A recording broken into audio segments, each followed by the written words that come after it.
আসসালামু আলাইকুম। আজকে আমাদের মানিক ভাই অনেক ইসলামিক এবং একটি গুরুত্বপূর্ণ কথা বলবেন। সবাই শুনে যান মানিক ভাইয়ের মুখ থেকে কথাটা। বলেন। আসসালামু আলাইকুম। বিসমিল্লাহির রহমানির রহিম। সবাইকে আসসালামু আলাইকুম। আপনারা দয়া ওয়ালাইকুম করে আসসালাম। ভিডিওটি উপর দিকে ঠেলা দিবেন না। আমার গুরুত্বপূর্ণ কথাটি আপনারা শুনবেন হ্যাঁ, যে আমরা এই যে মুসলমান হিসেবে দুনিয়ার জমিনে আসছি, আপনারা মুসলমান যেটা করা লাগবে সেই দায়িত্ব পালন করবেন এবং নামাজ পড়বেন।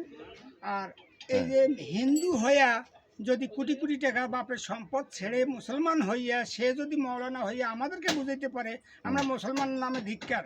দীক্ষা, হ্যাঁ, অনুরোধ সবার কাছে রইল, সবাই নামাজ পড়বেন, আখেরাতের বাজার করবেন। দুনিয়ার দুই দিনের বাদশাহী আমরা বাহাদুরি করে লাভ নাই, আমরা আখেরাতের কাজও করতে হবে। হ্যাঁ, আপনারা দয়া করে নামাজ কালাম পড়বেন, রোজা রাখবেন, সহি সালামতে চলবেন, হালাল উপার্জন করবেন। আল্লাহ তাআলার দুটো জিনিস, একটা হলো দুনিয়া, একটা আখেরাত। আমাদেরকেও দুটো জিনিস দিচ্ছে, একটা হলো হালাল উপার্জন, একটা হলো ইবাদত। আপনারা ইবাদত। এগুলো সহিভাবে ধরে রাখতে পারলে আপনাদের দুনিয়াও কামিয়াবি, আখেরাতও কামিয়াবি। এই বলে আমার কথা শেষ করলাম। আল্লাহ হাফিজ। আসসালামু আলাইকুম।